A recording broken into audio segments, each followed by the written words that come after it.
morning guys, my name is Crystal and welcome to my YouTube channel. If you like my videos, please press the like button. If you like them even more, please subscribe. I still getting used to not having our Queen. Even though she was very much in the background and we didn't actually see her, she was always there. So it's a shock. It is a shock. And how I think even if people that really didn't think much of royalty, and you know, some of them even hated royalty, you can't help but feel something when someone has been around all your life, all my life. She was around in 1977 when I was at school up in South East London, Sydenham. I went to a school called St Michael's and All Angels, and we had a tea party, you know, and everything was laid out down the road, tables, Jubilee colours, hats. The 1977 Queen's Jubilee will always be the best that I remember the Queen, because I was nearly 9 years old and I remember it well. It was outside my school in the street, a great big street party.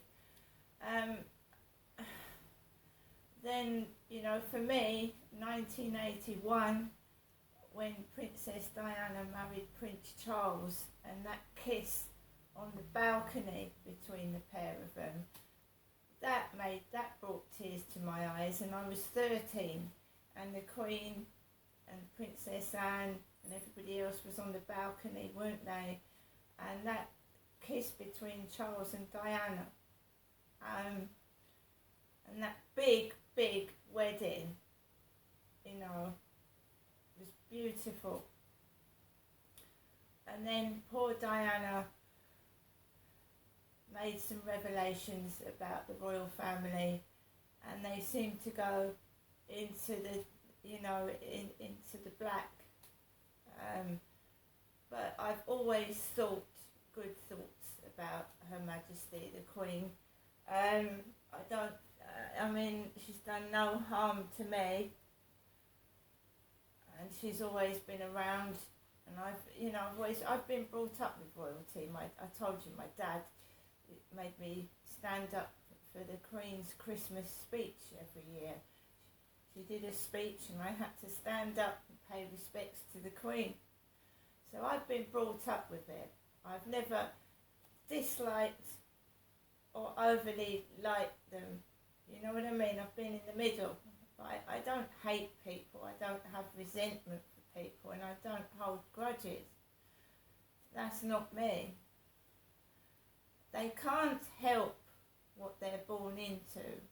Like, we can't help what we're born into. We have to make the best of what we've got. Alright?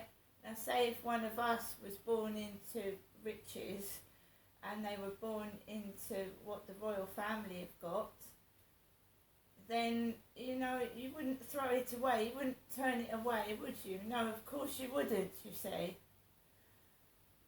You know, everybody thinks they've got an easy life. They haven't. They have to do as they're told. They have to have a dress code.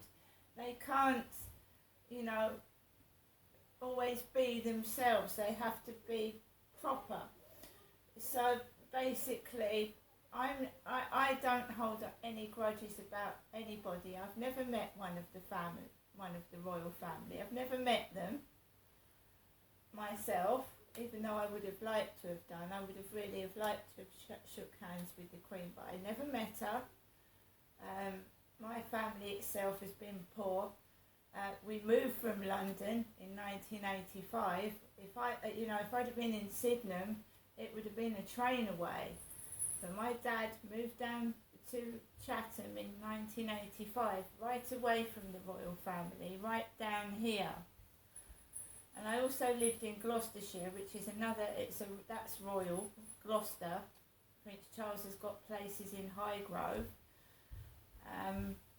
So So for me, you know, they've always been about the royal family. I've never known anything else. And you can't help but to be upset and to be quite shocked. And I think a lot of the world is in a state of shock because she has been around most of people's lives.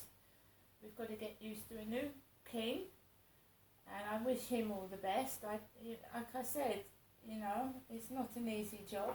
I to be honest, I wouldn't want it, you know. I like my freedom.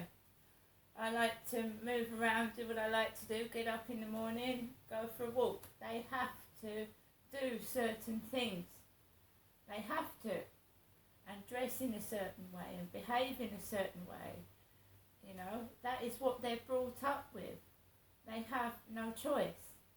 And I, myself, like my freedom. Anyway, so today it's 8:30. I'm up in the morning. Not had a very good weekend, to be honest. Hearing the news on Thursday about the Queen passing has upset me deeply. A lot of noise from upstairs over the past couple of days has made me feel ill, upset, and I've just kept away from them. You know, if that's how people want to behave, I can't stop that. It's none of my business. But when it affects me, and it's making me feel ill, then, you know, later on, if it's still going on, I will do something about it. But for now, it's respect for the Queen, and that's it. And when the funeral's finally over and the 7 extra days of mourning have passed, I will deal with this problem. Like I said, they did it when Prince Philip passed away. They wouldn't let me watch the funeral, slamming on the ceiling, banging around, making a nuisance of themselves. And they're certainly not the centre of attention. Not in my life, anyway. Today, I'm going to pay my respects from my flat. I am not going to church. I waited last week for a minibus that never came. I'm not putting my life in danger either, so I'm going to sit in here and pay respects. And they can bang, stamp, scream and do what they like. Eventually they've got to go back to school anyway. My father told me to respect people, and obviously they're not getting the right information, are they, those children, to go around upsetting other people. You know, I was brought up to show people respect and dignity, not shout, scream and make people upset. He's a different generation to me. I would imagine that he was born in the 80s, 70s or 80s, late 70s, 80s. I was born in the 60s. And I grew up with the royal family, and obviously, yeah, I know the country is upset, but you've got to remember that it's government along with royalty. So a lot of decisions are made by the government.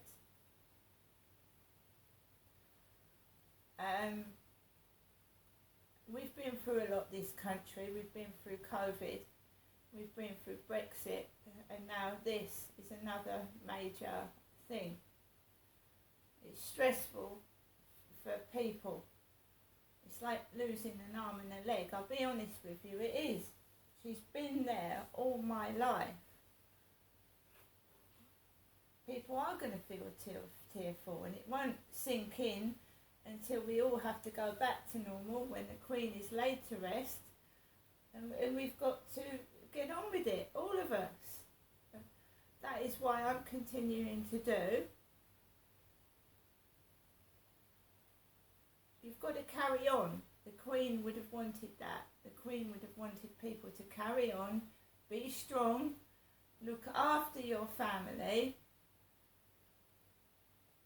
not harm them, hurt them, and, you know, carry on.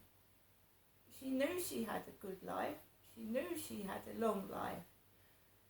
And now we've got to look after our families and respect our families. I heard that the Queen had 2 people by her bedside when she died. Now let's try and make other people not be so alone, and to help other people that aren't so lucky and they don't have anyone by their side when they die. Some people die and not just left for weeks before they're discovered because they've got nobody. Life can be isolating, it can be lonely, it can be upsetting.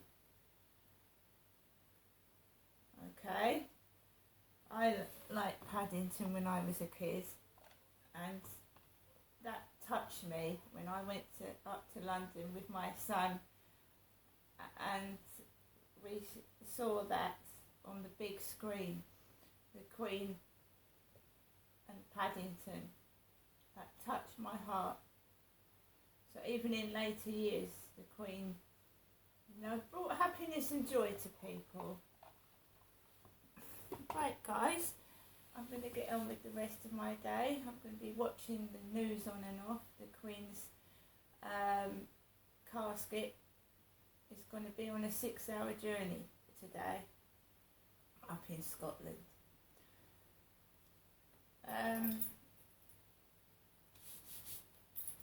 What can I say? It's not a time to be evil and nasty to each other or selfish. So I'm gonna have my cup of coffee and I'll see you all later.